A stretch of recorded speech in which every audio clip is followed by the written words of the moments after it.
अस्सलाम वालेकुम नाजरीन, मैं हूँ वज़ीर मेमन। नाजरीन, हलाकू ख़ान सीरीज़ के हवाले से हमने 4 एपिसोड आपकी खिदमत में पेश किए।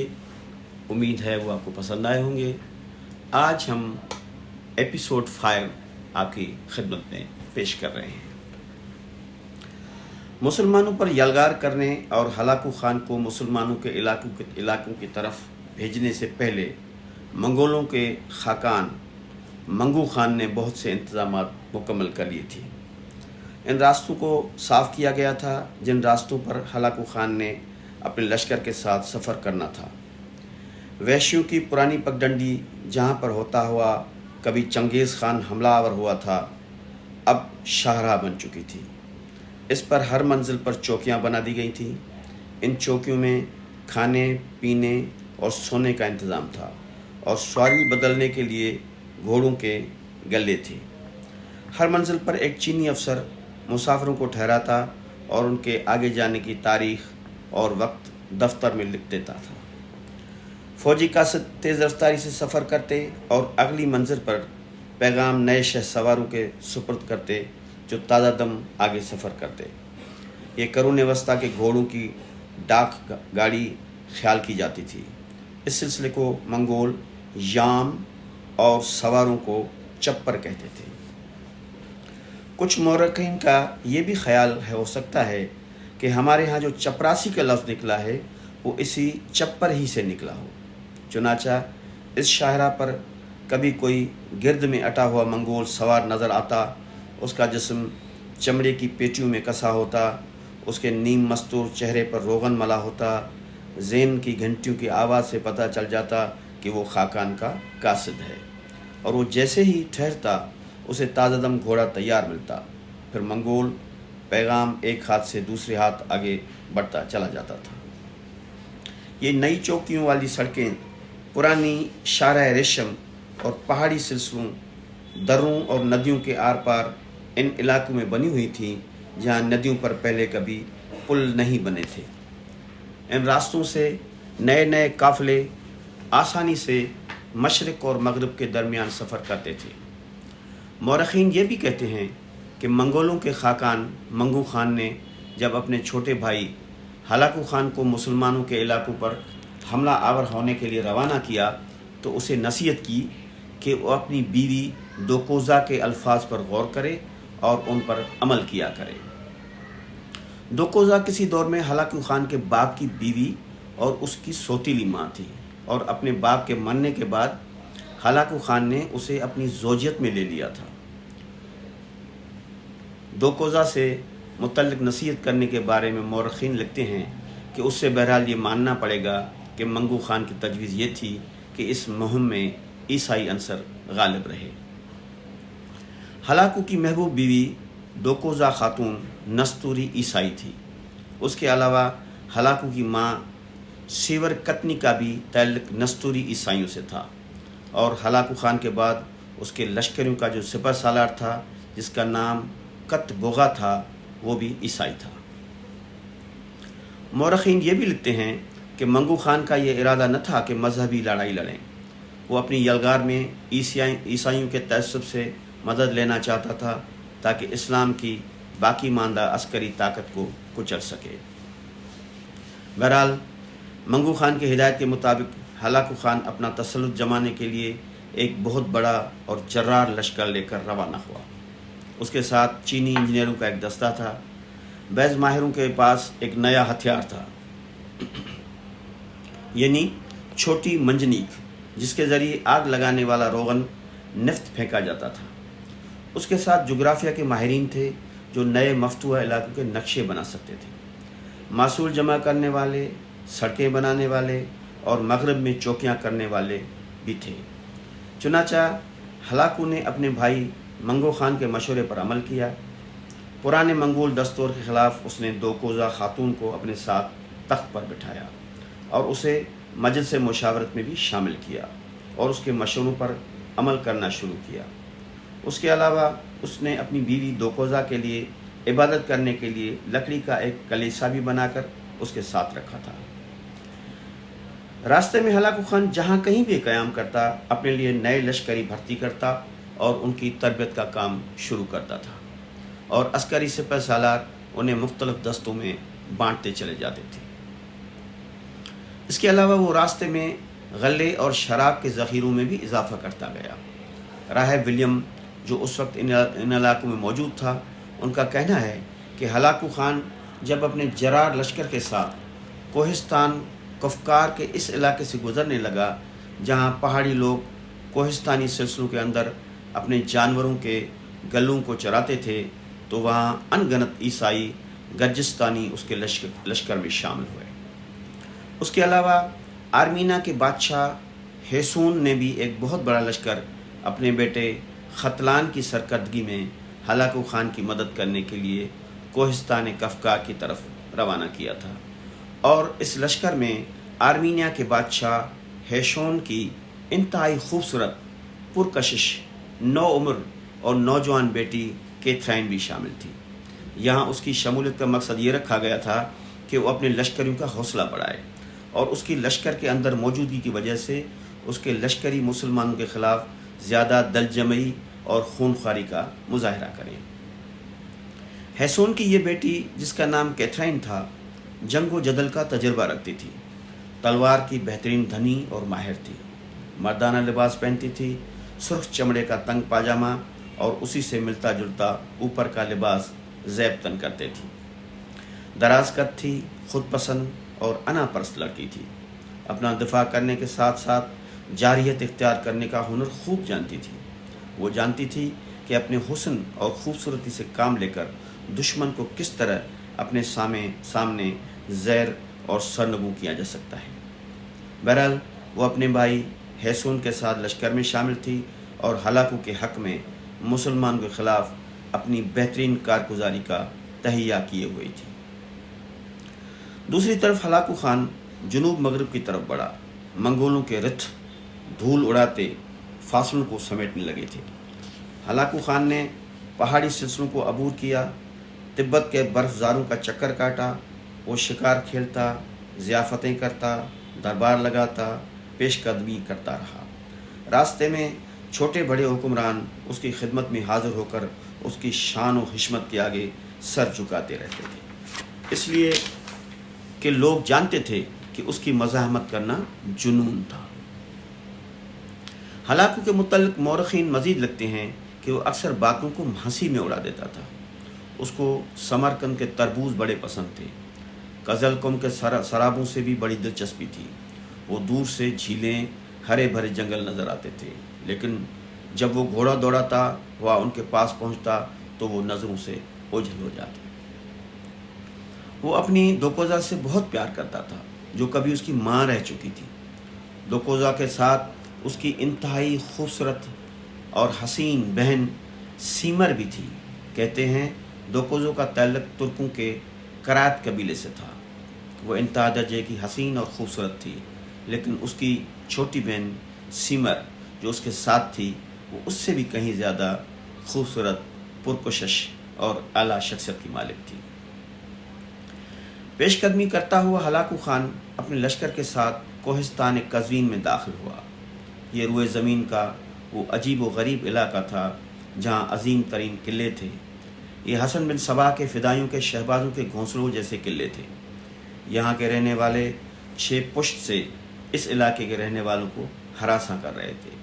उसके सवारों ने हसन बिन सबा के किलल मौत की मसनूई बहश्त को तहस नहस कर डाला, जहाँ शेखुल जबल ईरान के नौजवानों को हशीश पिलाकर मदहोश किया करता था और उन्हें कातिल बना देता था। उसने हशीश के शेख अल जबल को गिरफ़्तार कर लिया और उसके जादू और सहर की किताबों के कुतुब खाने को नज़र आतिश कर डाला। हलाकू ने सोचा कि उसका भाई मंगू खान इस अजीब व गरीब शख्स को देखकर खुश होगा, इसलिए उसने शेखुल जबल को अपने मरकज़ी शहर कुराक्रम रवाना किया। मगर शेखुल जबल की बदकिस्मती कि अभी वो रास्ते ही में था कि मंगोल खान का पैगाम मिला कि उसे इस शख्स को देखने की कोई ख्वाहिश नहीं। ये पैगाम मिलने के बाद मंगोलों ने शेखुल जबल रुकनुद्दीन खोरशाह का गला घोंट कर उसका خاتمہ کر دیا۔ انہی دنوں دشت کے خاقان منگو خان کا پیغام ہلاکو خان کو ملا، جس میں اس نے کہا تھا کہ چنگیز خان کے قوانین کو رواج دینا، سمرقند سے لے کر مصر کے آخری سرے تک جو لوگ تمہارے آگے سر جھکائیں ان سے فیاضی سے پیش آنا، اور جو سرکشی کریں انہیں ذلیل و خوار کرتے جانا۔ بہرحال حسن بن صبا کے قلعہ الموت کو تباہ برباد کرنے کے بعد ہلاکو خان حسن بن صبا کے دوسرے قلعوں کی طرف متوجہ ہوا، اور ان کی بھی اس نے اینٹ سے اینٹ بجا کر رکھ دی تھی۔ اس طرح صدیوں سے جو حسن بن صبا کے قائم کردہ فدائین مسلمانوں کا قتل عام کرتے جا رہے تھے، خفیہ طور پر نامور مسلمانوں کو موت کے گھاٹ اتار دیتے تھے، انہیں ذلیل و خوار کر کے موت کی نیند سلا دیا گیا تھا۔ یوں کوہستان قزوین میں حسن بن صبا کے قائم کردہ قلعوں کا خاتمہ کرنے کے بعد ہلاکو خان کے ہاتھ دولت کے انبار لگے، جو حسن بن صبا اور اس کے بعد آنے والے حکمران مسلمانوں کی لوٹ کھسوٹ سے جمع کرتے رہتے تھے۔ ان سارے خزائن پر ہلاکو خان نے قبضہ کر لیا، اور اس طرح چند قلعوں کو ہی فتح کرنے کے بعد ہلاکو خان کے پاس سونے، چاندی اور دوسری اشیاء کے ڈھیر لگ گئے تھے۔ حسن بن صبا کے الموت نام کے قلعے میں چونکہ شیخ الجبل رکن الدین شاہ خورشاہ کے ساتھ نصیر الدین طوسی نے بھی قیام کیا ہوا تھا، جو بہت بڑا منجم تھا، لہٰذا ہلاکو خان نے نصیر الدین طوسی کو اپنے ساتھ رکھ لیا، اس لیے کہ نصیر الدین طوسی کی نجوم میں مہارت کی وجہ سے دور دور تک شہرت پھیلی تھی، اور منگول بھی اس سے خوب واقف تھے۔ یہ نصیر الدین طوسی بھی ابن القمی کا ساتھی تھا، اور مسلمانوں کی بھلائی نہیں بلکہ مسلمانوں کی بربادی اور خواری کا خواہاں تھا۔ نصیر الدین کا پورا نام ابو جعفر محمد بن الحسن تھا، منجم، مورخ اور امامیہ کا سیاستدان خیال کیا جاتا تھا۔ کہتے ہیں کہ یہ شخص 597 ہجری بمطابق 1201 عیسوی میں طوس میں پیدا ہوا، اور 672 ہجری بمطابق 1274 کو بغداد میں وفات پائی۔ نصیر الدین طوسی نے اسماعیلی حاکم ناصر الدین عبد الرحیم بن ابی منصور کے منجم کی حیثیت سے ملازمت شروع کی۔ جب اس کی کوشش کا راز افشا ہو گیا کہ دربار خلافت میں جانا چاہتا ہے تو اسے نظر بند کر دیا، لیکن اس کی ملازمت رکھی گئی اور اسے اجازت دی گئی کہ وہ علم حیات میں اپنی تحقیق اور مطالعہ جاری رکھے۔ 1256 عیسوی میں اس نے حشیشین کے شیخ الجبل رکن الدین خورشاہ کو ہلاکو کے حوالے کروا دیا، اور پھر ہلاکو کا معتمد مشیر ہو کر مسلمانوں کے علاقوں کی بربادی اور تباہی کی مہم میں ہلاکو کے ساتھ رہا۔ سراغا شہر میں اس کے حکم سے ایک رصد گاہ قائم کی گئی۔ اس کے بعد یہ ہلاکو کا وزیر اور معتمد اوقاف بن گیا۔ اس نے اپنے اثر و رسوخ اور اقتدار کو مرتے دم تک قائم رکھا۔ اس کے سیاسی رویے کی تشریح اس کے امامیہ فرقے سے گہری ہمدردی رکھنے سے ہوتی ہے، لہذا وہ ہماگیر لیاقت اور قابلیت کے باعث ایران کی امامیہ جماعت کا سربراہ بن گیا، اور خلافت عباسیہ کا مخالف بن کر منگولوں سے مل گیا۔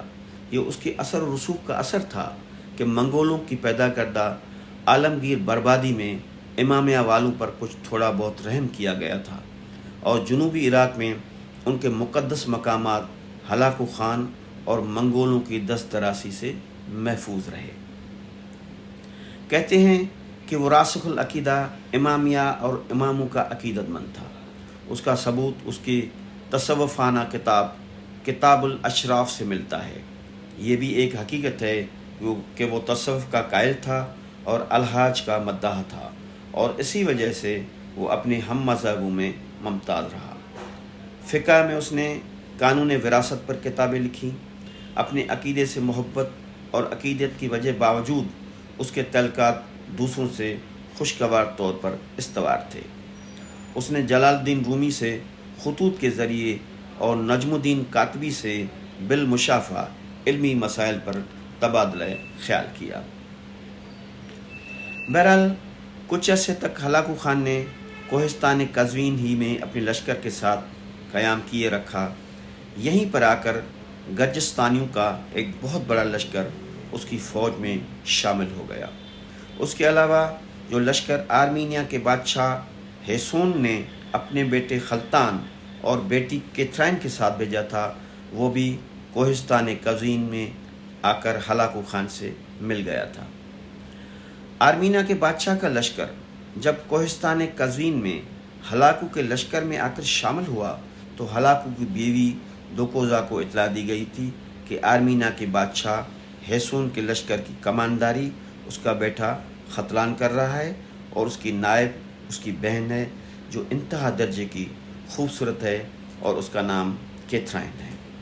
چنانچہ دوکوزا اور اس کی چھوٹی بہن سیمر نے خود ان کا استقبال کیا۔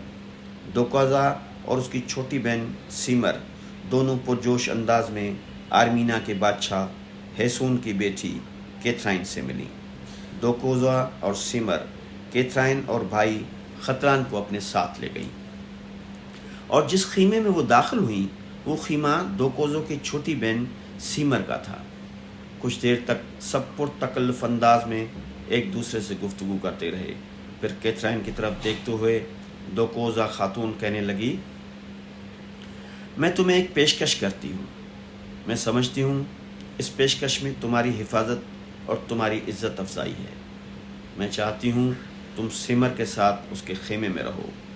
اگر تم اپنا قیام اپنے خیمے میں رکھنا چاہتی ہو تو وہاں سیمر تمہارے ساتھ رہے گی، اور اگر یہاں رہنا پسند کرو تو پھر سیمر کا خیمہ حاضر ہے۔ دوکوزا کی اس پیشکش پر کیتھرائن نے خوشی کا اظہار کیا تھا۔ پہلے اس نے بھائی کی طرف دیکھا، اس نے اسبات میں گردن ہلائی، تب کیتھرائن بولی اور کہنے لگی، میں چاہتی ہوں کہ میں اپنے لشکر میں ہی قیام رکھوں اور وہاں سیمر میرے ساتھ رہے۔ دوکوزا نے اسے تسلیم کر لیا۔ پھر آرمینیا کے بادشاہ ہیسون کے بیٹے خطلان کی طرف دیکھتے ہوئے دوکوزا کہنے لگی، خطلان، تمہیں اس سلسلے میں کوئی اعتراض ہے؟ خطلان نے جب اس سلسلے میں نفی میں گردن ہلائی، اپنی خوشی اور طمانینت کا اظہار کیا، تب کچھ دیر تک سب وہیں بیٹھ کر باتیں کرتے رہے۔ وہ خیمہ سیمر کا تھا، وہیں کھانا کھایا گیا۔ اس کے بعد جب خطلان کا پڑاؤ قائم ہو گیا، خیمے نصب کر دیے گئے، تب کیتھرائن سیمر کو اپنے ساتھ اپنے خیمے میں لے گئی اور دونوں نے ایک ہی خیمے میں قیام کر لیا تھا۔